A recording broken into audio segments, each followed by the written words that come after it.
ओम शांति, ओम शांति, ओम शांति। बाबा कह रहे मीठे बच्चे, तुम बाप से भक्ति का फल लेने आए हो। जिन्होंने सबसे जास्ती भक्ति की होगी वही ज्ञान में आगे जाएंगे। जो भक्ति ज़्यादा किए हैं, ज्ञान भी उनको समझ में आएगा, धारण भी होगा और वो आगे जाएंगे। प्रश्न: कलयुगी रजाई में किन दो चीज़ों की ज़रूरत रहती है जो सतयुगी रजाई में नहीं होगी?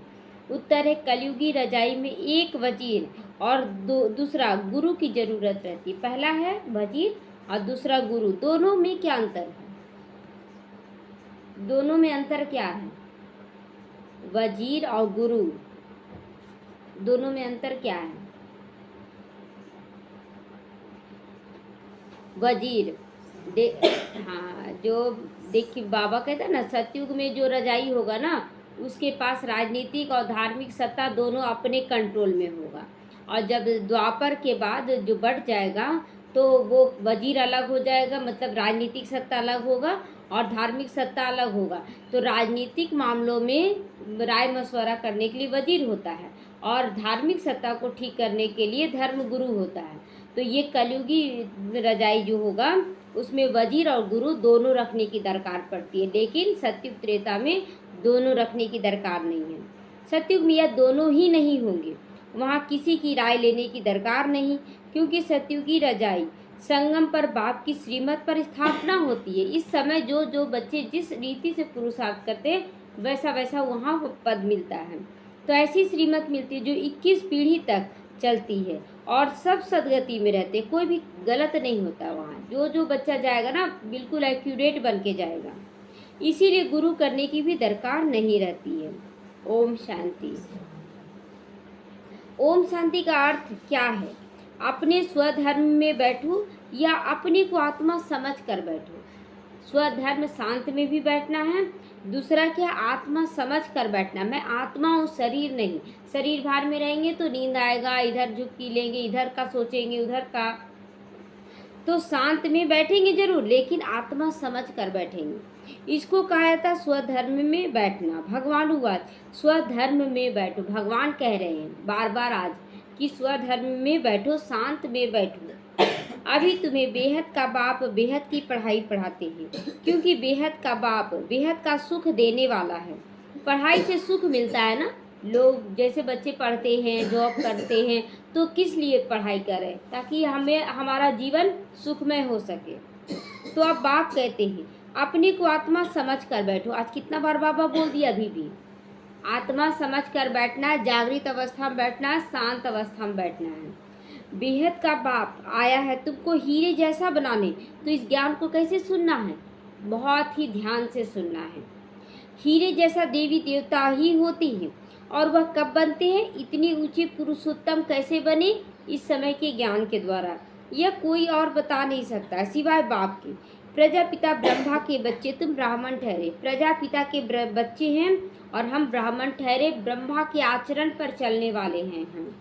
तो फिर तुमको ही देवता बनना होगा। तो ब्राह्मणों की होती है चोटी, सबसे ऊपर होती है चोटी। चोटी यहाँ होता है, बाल जब काले बन जाते हैं तब तो ब्राह्मण बनने का दरकार पड़ता है ना, शूद्र से ब्राह्मण। तो चोटी हो गया, उसके बाद आत्मिक की स्थिति में आते हैं, और आत्मिक की स्थिति तब सतयुगी दुनिया में देखते हैं। तो ये एकदम चोटी हो गया, तलवे से लेकर ऊपर पहुँचाते हैं बाबा। तो तुम शूद्र से ब्राह्मण बने हो, तुम प्रजापिता ब्रह्मा की मुख वंशावली हो, कुक वंशावली नहीं हो। ब्राह्मणों के कुक से पैदा नहीं हुए हैं हम लोग, ब्रह्मा के मुख से पैदा हुए हैं। कलयुगी में सब कुक वंशावली होते, साधु संत ऋषि मुनि आदि सब द्वापर से लेकर कुक वंशावली ही बने। अभी तुम सिर्फ ब्रह्मा कुमार कुमारी कैसे बने? प्रजापिता ब्रह्मा कुमार कुमारियाँ ही मुख वंशावली बनते हैं। यह है तुम्हारा सर्वोत्तम कुल। सर्वोत्तम कुल क्यों है? क्योंकि इस समय के पुरुषार्थ से हम 5000 साल का ड्रामा तय करते हैं। देवी देवताओं से भी उत्तम हो इसीलिए, क्योंकि तुमको पढ़ाने वाला स्वयं भगवान है, मनुष्य से देवता बनाने वाला बाप है। बच्चों को बैठ समझाते हैं, क्योंकि भक्ति मार्ग वाले यहाँ आते ही नहीं। भक्ति मार्ग वाले यहाँ नहीं आते, यहाँ आते हैं ज्ञान मार्ग वाले, जो कल्प कल्प ज्ञान लेने आए हैं वही आएंगे। तुम आते हो बेहद के बाप से भक्ति का फल लेने। अब भक्ति का फल कौन लेंगे? जिसने जास्ती भक्ति की होगी ना, तो अब बाबा कहता है अब भक्ति का फल कौन लेंगे? जिसने जब सबसे जास्ती भक्ति की होगी वही पत्थर से पारस बुद्धि बनते हैं, वही आकर ज्ञान लेंगे, क्योंकि भक्ति का फल भगवान को ही आकर देना पड़ता है। यह अच्छी रीति समझने की बात है। कितना भी दुनिया में ज्ञान है, लेकिन ये जो अभी जो ज्ञान मिल रहा है ना परमात्मा द्वारा, तो ये ज्ञान पहले नहीं था। लेकिन जो 87-88 साल से बाबा जो ज्ञान दे रहा ना, तो लोग, बाहर वाले लोग भी ब्रह्मा कुमारियों का ज्ञान सुनकर, अभी आप पूछेंगे कि कौन है आप, तो झट से बोलेंगे हम आत्मा हैं। हाँ, सुन सुनकर कॉपी कर रहे हैं, आत्मा है। और लोग क्या करें कि सारा ज्ञान तो उधर भी मिल रहा है, लेकिन ये नहीं, इंटरनेट का जमाना हो गया ना, सब पीछे नहीं दे रही थी, नहीं, अभी दे रही है। हाँ अभी, दे रही है। हाँ तो वही तो बोले, शुरू में जो ज्ञान दे रहा था बाबा कोई नहीं जाना, लेकिन अब 88 साल से सुनते सुनते, और कुछ बाबा के बच्चे बनकर भी ट्रेटर बन गए ना, वो लोग भी ज्ञान देने लगे। तो ये अच्छी रीति समझने की बात है। ये ज्ञान केवल भगवान ही दे सकता है। अभी तुम कलयुगी से सतयुगी, विकारी से निर्विकारी बनते हो और पुरुषोत्तम भी बनते हो। देखिए, निर्विकारी के बाद है निरअहंकारी। बाबा क्यों बोलता है?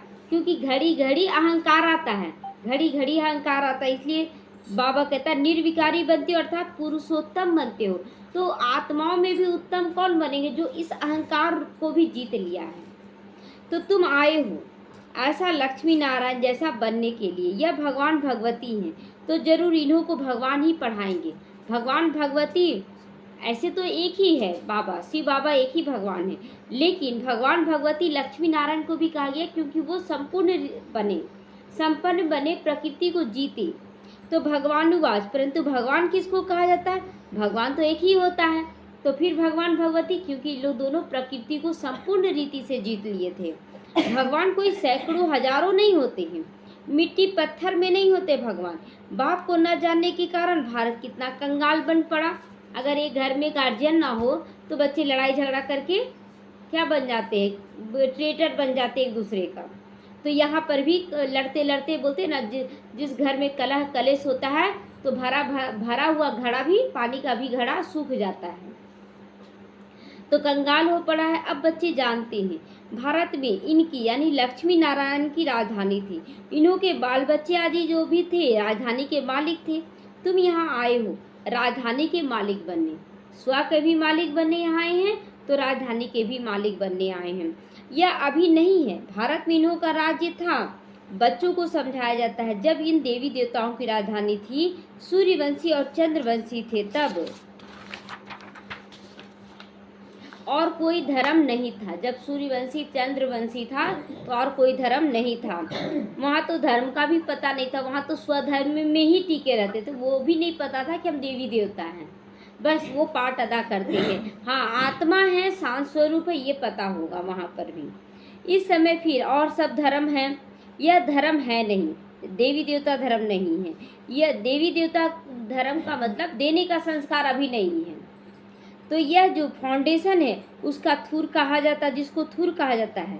इस समय मनुष्य सृष्टि झाड़ का थूर सारा सड़ गया है। जो जड़ था ना, उसका आधार था, वो सारा कुछ सड़ गया, खत्म हो गया है। बाकी सब खड़े हैं। अब उन सब की आयु पूरी होती है। यह मनुष्य सृष्टि रूपी वैरायटी झाड़ है। मनुष्य रूपी सृष्टि झाड़ वैरायटी है, क्यों? क्योंकि अलग अलग टाल टाली निकल गया ना, कुछ उधर चला गया, कुछ उधर चला गया। तो भिन्न नाम रूप देश काल अनेकों अनेक हैं। कितना बड़ा झाड़ है। बाप समझाते कल्प कल्प यह झाड़ जड़ जड़ीभूत तमो प्रधान हो जाता है। फिर मैं आता हूँ, तुम मुझे पुकारते हो, बाबा आओ हम पतितों को आकर पावन बनाओ। हर बार ऐसा ही होगा कि बाबा को हम पुकारेंगे, हम पावन से पतित बन जाएंगे, फिर बाबा से पतित से पावन बनेंगे। ये चक्र है। तो हे पतित पावन कहते हैं तो निराकार बाप को याद करते हैं। निराकार देवी देवताओं की मूर्ति सामने, लेकिन ध्यान ऊपर की ओर जाता है कि भगवान तुम कहाँ हो, आ जाओ। क्यों? क्योंकि आत्मा जान रही है कि भगवान ऊपर रहता है।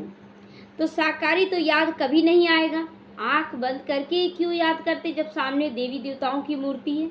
आप देखेंगे ऑटोमेटिक आपका आंख बंद हो जाएगा। होता है कि नहीं जब भी प्रणाम करते हैं तो? क्योंकि आत्मा परमात्मा को याद कर सकती है। जैसे कि बोला जाता है ना कि नदी बहती है, तो नदी किधर की ओर बढ़ती है? नदी हमेशा सागर की ओर बहकर जाएगी। लक्ष्य उसको मालूम है सागर तक, कि हमें सागर तक जाना, तो वो अपने आप बहना शुरू करती है नदी की तरफ, अपने सागर की ओर। और जब आग लगता है तो कहाँ उड़ता है? ऊपर की ओर भागता है। अग्नि ऊपर की ओर, क्योंकि उसका देवता सूर्य है, उसका मालिक सूर्य है अग्नि देवता का, तो वो ऊपर की ओर जाती है। तो जिसका जो लक्ष्य होता है ना, वो अपने आप बढ़ना शुरू हो जाता है।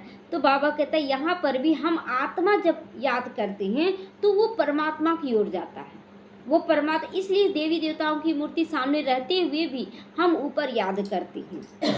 तो पावन सदगति दाता एक है, साकारी कभी याद नहीं आएगा। वह तो एक है। जब सतयुग था तो तुम सदगति में थे, सदगति में थे सतयुग में, क्योंकि सत्य पर आधारित दुनिया है वो। अभी तुम पुरुषोत्तम संगम युग पर बैठे हो, बाकी और सभी कलयुग में हैं। अभी हम केवल संगम युग में हैं। तो संगम युग पता चलता है कि नहीं, है कि नहीं? कैसे पता चलता है संगम युग चल रहा है? लोग तो अभी भी कलयुग में हैं। कैसे पता चल रहा है कि संगम युग में हैं आप?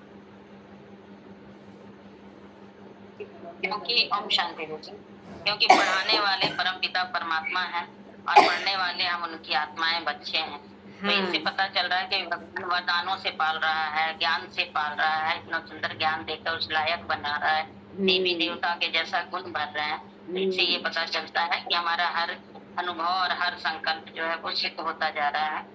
तो ये अनुभव, हाँ, तो ये देखिए अपनी स्थिति से पता चल रहा है कि हम संगम युग में आ चुके हैं। क्योंकि जैसे जैसे हमारे हिसाब किताब चुकते होते हैं ना, हमारी आत्मिक स्थिति बढ़ने लगती है और हमें महसूस होता है कि संगम युग में हम पुराने से चुकतू होकर अब नए में जा रहे हैं।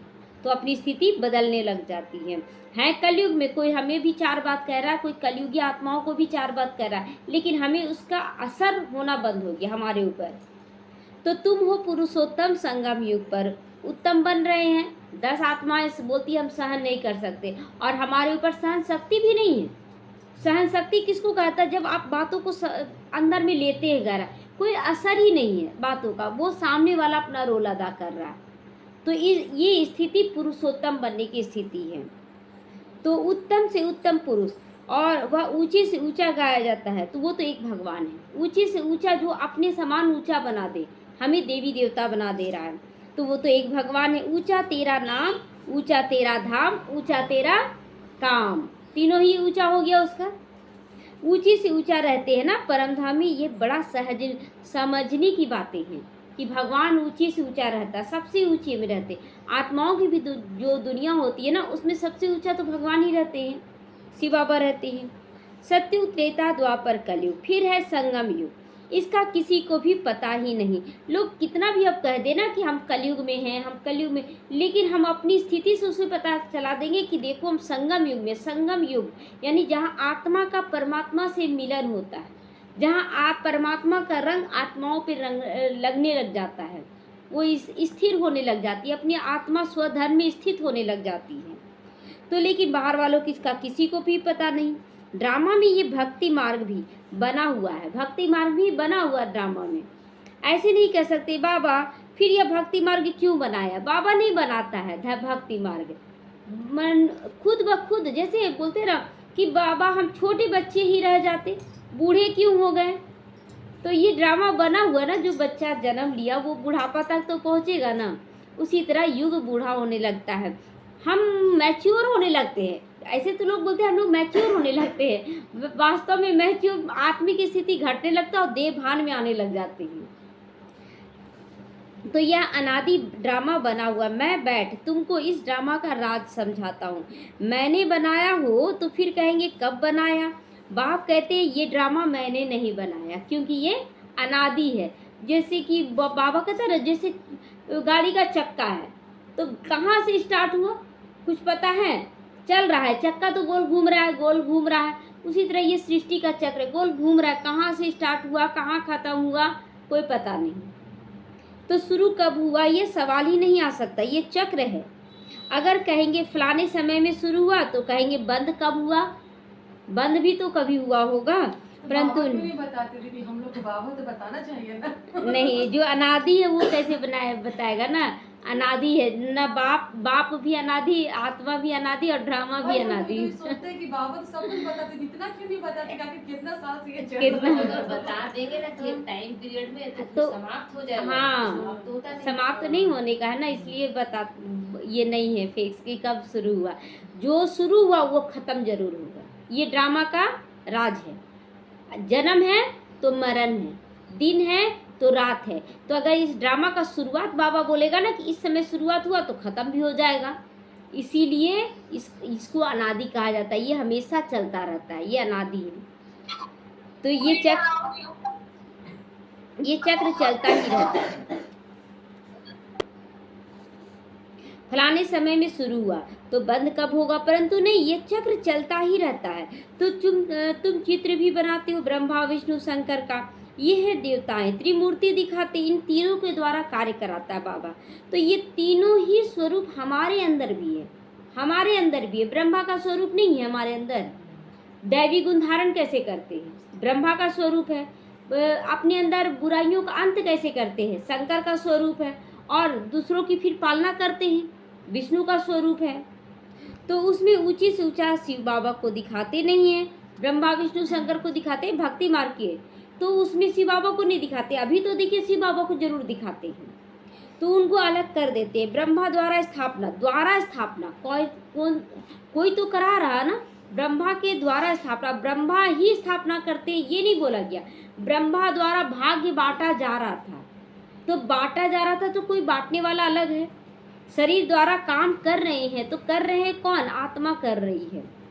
सो तो अब हो रहा है ये कार्य, तुम अपनी राजधानी स्थापन कर रहे हो। राजधानी में तो सब प्रकार के पद होते हैं ना, तो president, prime minister, chief minister, ये सब होते हैं। ये सब होते हैं राय देने वाले।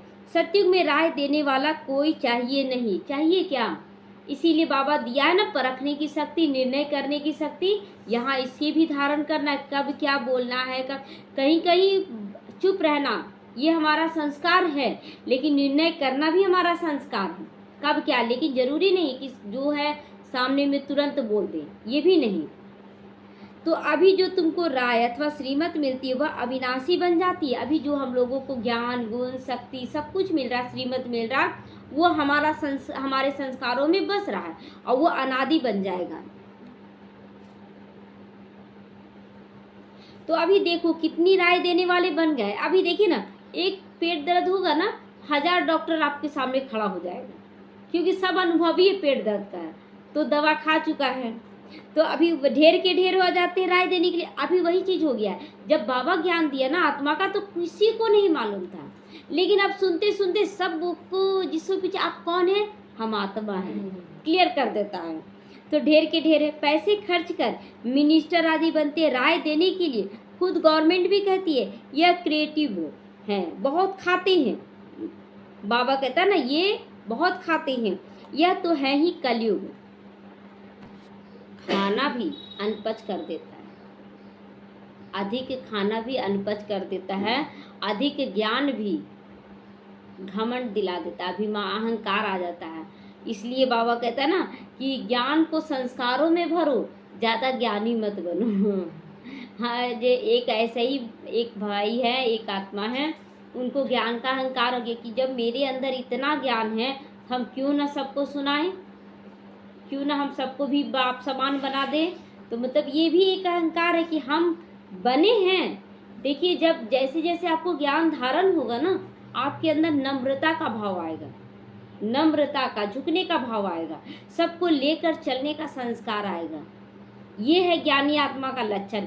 ज्ञानी आत्मा का लक्षण ये नहीं कि आप बहुत ज़्यादा ज्ञान बोलते जा रहे हैं, सामने वाले का स्थिति को भी आप नहीं देख पा रहे कि सुनने की स्थिति में है भी कि नहीं। तो हम लोगों को सामने वाले को परखना है, कौन कितना लेने लायक है, उतना ही ज्ञान देना है। और ये भी अहंकार नहीं कि हम बहुत ज्ञानी हैं। अरे ज्ञानी है तो आप देखिएगा कि घड़ी घड़ी आपका स्थिति क्या है, तुरंत बाबा दिखाता है कि घड़ी घड़ी क्या स्थिति बन जाता है। तो इसलिए कभी भी अपने आप को इतना ज्ञानी ना समझे कि अहंकार आ जाए। तो वहाँ तो ऐसे नहीं होते हैं। तो वहाँ तो ऐसे नहीं होती हैं, वजीर आदि की दरकार ही नहीं रहती। वजीर किसको कहा गया? वजीर राजनीतिक सलाहकार को, और धार्मिक सत्ता को संभालने के लिए धर्म गुरु, राजा को एक निमित्त बनाया गया दोनों के राय मशवरे पर चलने के लिए। तो यह मत, लेकिन यहाँ पर जो बाबा मत दे रहा है, श्रीमत दे रहा, धर्म गुरु का भी सत्ता संभालने का और वजीर का भी सारा सत्ता अपने हाथ में लेने के लिए 21 मत तक ये चलेगा।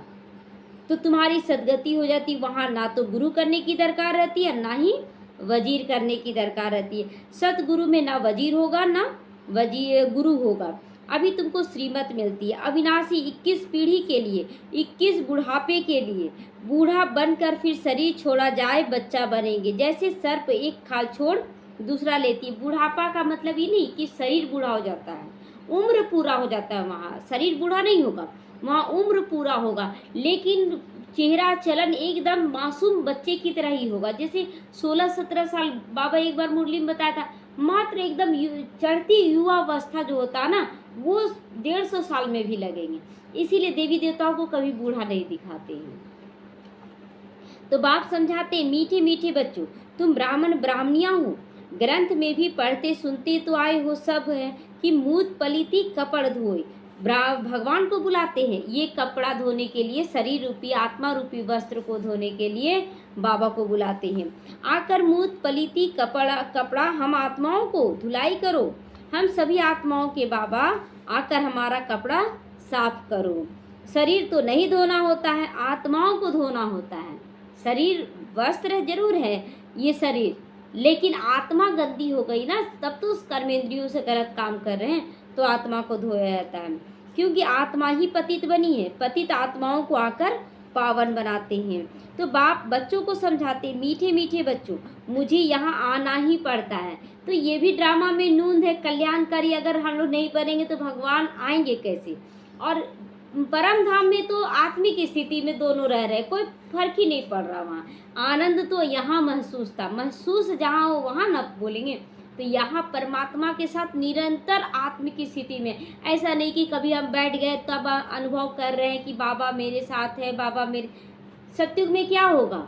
सत्युग में निरंतर आत्मिक स्थिति होगा। आप कर रहे हैं, बोल रहे हैं, लेकिन मैं आत्मा हूँ ये याद रहेगा। तो वो स्थिति यहाँ से ही बनाना है। तो मैं ही ज्ञान का सागर हूँ, पवित्रता का सागर हूँ। तुम बेहद के बाप के बच्चे बने हो, तो तुम्हारे बाबा यहाँ ज्ञान देने आया तो अपना आत्मिक स्थिति छोड़कर तो नहीं आया। उनको याद था कि हमको ज्ञान देना है, फिर चले जाना है इस शरीर से, फिर आना है, फिर चले जाना है। ये अभ्यास हमें भी करना है। तो बेहद का वर्षा लेती हो, हद के बाप से हद का वर्षा मिलता है। हद के वर्षे में दुख बहुत है, इसीलिए बाप को याद करते। फिर हद का वर्षा मिल भी जाता है तो भी याद किसको करते? भगवान को याद करते। क्यों? क्योंकि जो मिलना चाहिए सुख शांति वो नहीं मिल सकता है यहाँ के वर्षे से। तो अथाह दुख है। बाप ने कहा है यह 5 विकारों रूपी रावण तुम्हारा सबसे बड़ा शत्रु है, जो तुम्हारे अंदर ही बैठा, बाहर नहीं है, अंदर है। तो यह आदि मध्य अंत दुख देता। आदि माना द्वापर, मध्य माना किसका आदि मध्य अंत, ये भी सुन ले। ये आदि मध्य अंत सत्युग त्रेता नहीं, यहाँ दुख का है, विकारों का आदि मध्य अंत है। तो आदि कहाँ से हुआ? द्वापर से ही स्टार्ट हुआ ना, और अंत हुआ यहाँ कलयुग के लास्ट में जब बाबा के बने, और बीच में पूरा बीच का समय हो गया। तो हे मीठे बच्चों, अगर इस जन्म में ब्राह्मण बनकर भी काम पर जीत पहन ली तो जगत जीत बन जाओगे। काम जीते जगत जीते। तुम पवित्रता को धारण करते हो तब देवता बनते हो। तो पवित्रता किस लिए धारण करना है? देवी देवता बनने के लिए। तुम आए हो आदि सनातन देवी देवता धर्म की स्थापना करने। यह है पुरुषोत्तम संगम युग। इसमें पुरुषार्थ करके पावन जरूर बनना है, पुरुषार्थ जरूर करना आत्मा को ऊंचा बढ़ाने के लिए। कल्प पहले जितने पावन बने थे उतने ही बनेंगे, जितने पावन बने थे उतने ही 33 करोड़ देवी देवता का गायन है ना, उतने बनेंगे। सूर्यवंशी चंद्रवंशी घराने के वो जरूर बनेंगे, उसमें ये नहीं सोचना ये नहीं हो रहा। बाबा किसी न किसी रीति से सबको बनाएगा। कर्म योग कर्म भोग दोनों रीति चल रहा है, ब्राह्मणों के लिए भी चल रहा है। टाइम तो लगता है ना। बाप युक्ति बहुत सहज बताते हैं। अब बाप के बच्चे बने हो, यहाँ तुम किसके पास आए हो? किसके पास आए? यहाँ पर बाप, टीचर, सदगुरु तीनों के पास आए हैं। वह तो है निराकार, उसने इस शरीर का लोन लिया है। वो खुद बताते हैं बहुत जन्मों के अंत के भी अंत का जन्म है, अंत के भी अंत का जन्म है। इसका मतलब है कि अंत का जन्म है शूद्र कुल का अंतिम जन्म। फिर जब बाबा के बने तो अंत का जन्म का भी अंत जन्म है, ये ब्राह्मण कुल है, ब्राह्मण कुल है। तो अंत का जन्म क्या हुआ? ये ब्राह्मण। तो यह हुआ सबसे जास्ती पुराना तन। ब्राह्मण जो बनते हैं हम लोग सबसे पुराना शरीर लेते हैं।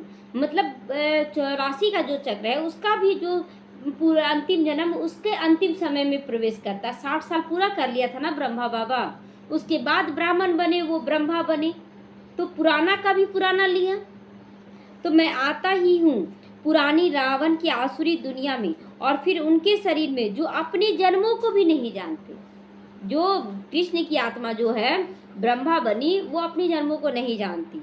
हम लोग भी नहीं जानते थे क्या थे, बोले क्यों मेरे साथ ऐसा हो रहा है, हम क्या करके आए, इस जन्म को याद करके बोलते थे। तो यह है बहुत जन्मों के अंत का जन्म। अंत का जन्म हुआ ब्राह्मण जन्म। जबकि इनकी वानप्रस्थ अवस्था होती तब मैं प्रवेश करता हूँ। तो वानप्रस्थ 60 साल के बाद प्रवेश किया बाबा। तो हम लोगों का भी वानप्रस्थ अवस्था हुआ। गुरु भी हमेशा वानप्रस्थ अवस्था में किया जाता है। कहते हैं ना 60 तो लगी लाठ। 60 वर्ष के बाद बच्चे भी माँ बाप को देखना पसंद नहीं करते हैं, निकलो घर से। आज तो और ज़्यादा हो रहा है। घर में रहेंगे तो बच्चों की लाठ लगेगी, इसीलिए भागो घर से, सन्यास ले लो। इसलिए वो सन्यास लेते थे। द्वापर युग से सन्यास लेने की प्रथा शुरू हुई। बच्चे ऐसे होते हैं जो बाप को लाठी मारने में भी देरी नहीं करते हैं। कहेंगे कहाँ मेरे धन हमको मिले, कहाँ कहेंगे कहाँ मेरे तो कहाँ मरे, कहाँ मरे तो धन मिले। बोलते ना माँ बाप कब मर जाए कि हमको जल्दी से दे दे। मरने से पहले ही बोलते ना हमको बंटवारा करके दे दीजिए, पहले लिख दीजिए कि आप सारा धन हमको दे रहे हैं, उस बेटे को नहीं दे रहे, हमको दे रहे हैं। ऐसा लोग कह रहे हैं। तो वानप्रस्थियों के बहुत सत्संग होते हैं। वानप्रस्थियों का भी सत्संग होता है ना बहुत। तुम जानते हो सभी का सदगति दाता लेकिन एक ही है, वह संगम युग पर ही आता है। वानप्रस्थी बनाने के लिए एक ही शिवा आता। वानप्रस्थी वाणी से परे जाने का समय। सतयुग में जब तुम सदगति को पाते हो तो बाकी सारी आत्माएं शांति धाम में रहती हैं। इसको कहा जाता है सभी का सदगति। सबका सदगति हो गया ना, सब शांति धाम में चले गए। जो पुरुषार्थ किए वो सतयुग में चले गए।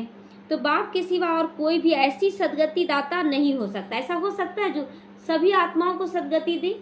ऐसा कोई भी नहीं। ना कि श्री कह सकते हैं, ना श्री कह सकते। इस समय लगा तो ले रहे हैं, कोई श्री लगा रहे हैं, कोई श्री लगा ले रहे हैं, लेकिन कोई भी नहीं। श्री तो एक शिव बाबा है, और श्री हम लोग भी कोई नहीं, लक्ष्मी नारायण है। तो श्री अर्थात श्रेष्ठ होते देवी देवताएं। श्री लक्ष्मी श्री नारायण उनको कहा जाता है। उनको बनाने वाला कौन? श्री शिव बाबा को ही कहना चाहिए। तो बाप भूले सिद्ध करके बता रहे, भूल सिद्ध करके बता रहे, क्योंकि हम लोग ही श्री रखना शुरू किए ना। तुमने इतने गुरु किए, फिर भी ऐसा ही होगा, फिर ऐसा होगा, हर कल्प ऐसे ही होगा।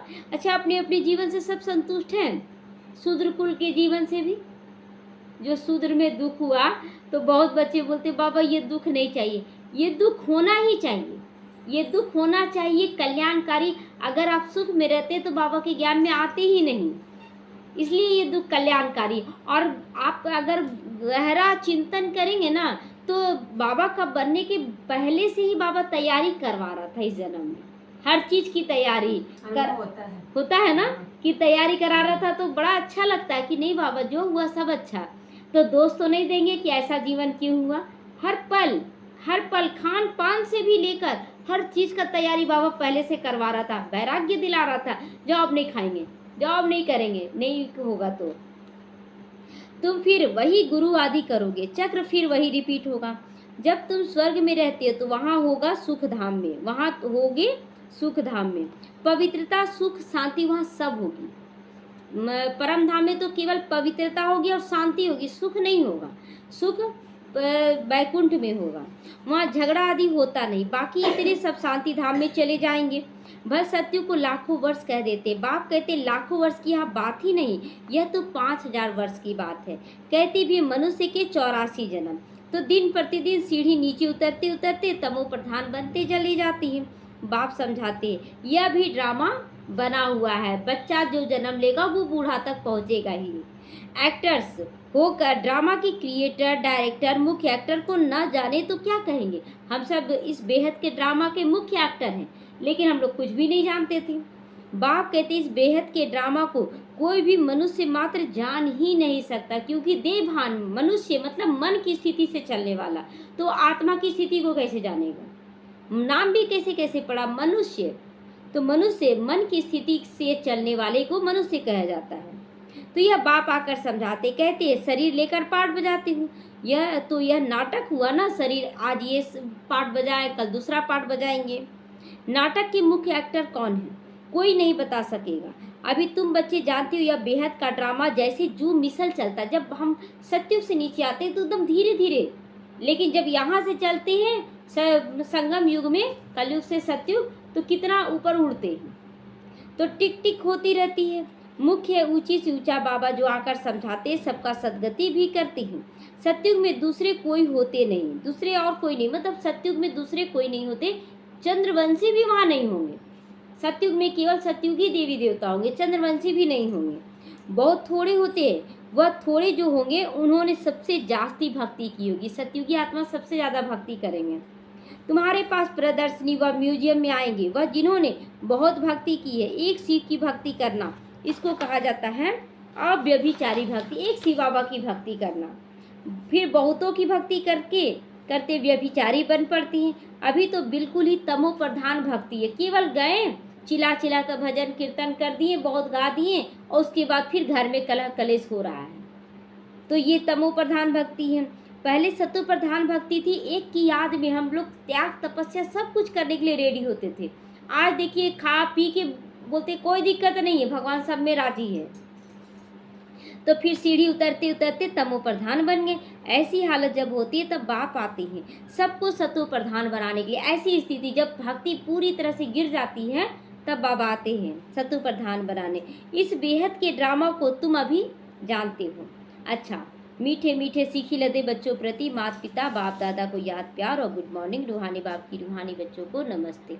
हम रूहानी बच्चों की रूहानी माता पिता बाप दादा को याद प्यार, गुड मॉर्निंग और नमस्ते नमस्ते। शुक्रिया बाबा, शुक्रिया। धारणा के लिए आज मुख्य सारे बेहद के बाप से बेहद का वर्षा लेने के लिए पावन तो जरूर बनना है। तन को भी पावन, मन को भी पावन। और देखिए जो मन को पावन बना लिए तन को नहीं, या तन को बना लिए मन को नहीं, तो उसका कर्म भोग जरूर आएगा। ये फाइनल है। अगर कर्म भोग से बचना चाहते हैं तो योग युक्त होकर दोनों को पावन बनाने का कोशिश कीजिए, मन को भी तन को भी। अब जब अभी पवित्रता का वर्षा लो, अर्थात काम जीत बनो, तब जगत जीत बन जाओगे। बेहद के बाप से पढ़ाई पढ़कर स्वयं को कौड़ी से हीरे जैसा बनाना है। कौड़ी से हीरे जैसा बनाना, बेहद का सुख लेना है। नशा रहे कि हम मनुष्य से देवता बनाने वाले बाप अभी हमारे सम्मुख बैठे हैं। ये नशा रखना है कि मनुष्य को देवता बनाने के लिए भगवान हमारे सम्मुख आया हुआ है। अभी है हमारा ये सर्वोत्तम ब्राह्मण कुल, सर्वोत्तम है ब्राह्मण कुल। वरदान है ज्ञान संपन्न दाता बनकर, ज्ञान संपन्न दाता बनकर सभी आत्माओं के प्रति शुभ चिंतक बनने वाले श्रेष्ठ सेवाधारी बनो।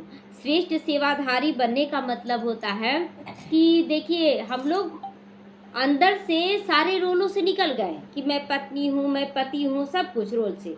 ब्रह्मा कुमारी भी एक रोल है, लेकिन ब्रह्मा कुमारी रोल में आकर सभी रिश्तों को परफेक्ट रूप से निभाना, चाहे लौकिक चाहे अलौकिक, सभी रिश्तों को एक संगठन के रूप में मजबूत बनाकर चलना भी एक सेवाधारी, सच्चा सेवाधारी का पहचान है।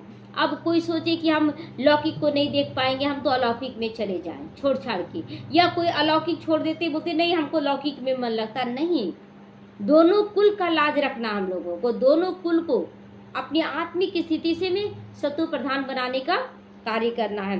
तो तब कहेंगे ज्ञान संपन्न दाता बनकर सभी आत्माओं के प्रति शुभ चिंतक बनने वाले श्रेष्ठ सेवाधारी भव। तो शुभ चिंतक बनने का विशेष आधार शुभ चिंतन है। शुभ चिंतन है। कल वो भाई बोल रहे थे हमको कि टाइमलेस है आत्मा। तो आत्मा तो टाइमलेस है। तो इसका मतलब ये थोड़ी कि अभी हम मुरली चला रहे हैं, मुरली पढ़ रहे हैं, तो 1 घंटा की जगह में हम 2 घंटा पढ़ेंगे तो कोई सुनना चाहेगा? कभी 1.5 घंटा पढ़ें, कभी 15 मिनट पढ़ें, टाइमलेस है ना। जो मन करे सो करे नहीं। एक बाबा कहता है कि हर एक क्वालिटी को धारण करना है, एक टाइम से करना है, सब कुछ नियमित रूप से करना है, एक टाइम पर करना है। ये सब लेकर चलना हम लोगों को, डिसिप्लिन है ना ये सब। जो व्यर्थ चिंतन व पर चिंतन करते वो शुभ चिंतक नहीं बन सकते हैं। जो व्यर्थ चिंतन करते हैं, पर चिंतन करते हैं, वो शुभ चिंतक नहीं बनते। अब बहुत बच्चे बोलते हैं ना कि बीती को बिंदी लगा दो। बीती को बिंदी लगाना क्या होता है, इस पे भी चिंतन करने का जरूरत है। अब हम बुरा कर लिए और बिंदी लगा, तो छोड़ो ना, बिंदी लगा दी हम, उसको याद नहीं करना, उसे बिंदी लगाना नहीं कहते।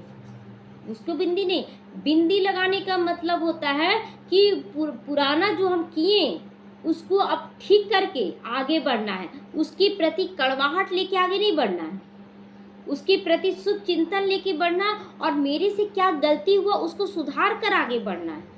तब कहेंगे बिंदी। उसको याद नहीं रखना है कि उसने मेरे साथ बुरा किया, उसने बुरा किया, कोई मेरी गलती है इसलिए हुआ, उस समय मेरी कमी कमजोरी, उसको सुधार लेना, उसको भी क्षमा दान देना है, उसको कहा जाता है बिंदी लगाना। तो शुभ चिंतक मनियों के पास शुभ चिंतन का शक्तिशाली खजाना सदा भरपूर रहता है। ये है शुभ चिंतन करना। भरपूरता के कारण ही औरों के प्रति शुभ चिंतक बन सकते हो। जब ज्ञान भरपूर है ना, योग की शक्ति भरपूर है, तभी आप दूसरों को के लिए शुभ चिंतक बन सकते हैं। शुभ चिंतक अर्थात सभी ज्ञान रत्नों से भरपूर, ऐसे ज्ञान संपन्न दाता ही चलते फिरते भी हर एक की सेवा करते श्रेष्ठ सेवाधारी बन सकते। जरूरी नहीं कि बैठ कर ही, आप चलते फिरते भी ये सेवा कर सकते हैं। सारी कर्मेंद्रियों को से आप सेवा कर सकते हैं। आंखों से देख रहे हैं, बाबा कहता है ज्ञान मैं एक्यूरेट दे रहा हूँ। अब इसका क्या प्रत्यक्ष सबूत है कि आपको आंख दिया गया परफेक्ट, आप देख रहे हैं ना। अब ज्ञान दिया गया कि इन आंखों से तुमको आत्मा देखना, अच्छाई देखना है। अब आप बुराई देख रहे हैं, तो बाबा बोला कि तुमको तो आंख अब परफेक्ट दिए हैं, अब तुम इसको ज्ञान भी दे रहे हैं, ज्ञान का तीसरा नेत्र भी दे रहे हैं। अब आप इसको मिस यूज करेंगे तो गलती किसका? बाप का तो गलती नहीं है। तो बाबा कहता है ऐसे चलते फिरते सेवा करो जो तुम्हारी सारी कर्मेंद्रियां पावन हो जाए, जरा भी पतितपना का संस्कार नहीं। स्लोगन है, विश्व राज अधिकारी बनना है तो विश्व परिवर्तन के कार्य में निमित्त बनो। निमित्त बनना है कि जैसा कार्य मैं करूँगा मुझे देखकर और करेंगे, तो पहले तो हमको सुधरना होगा ना, तभी हम दूसरों को राय दे सकते हैं। ओम शांति।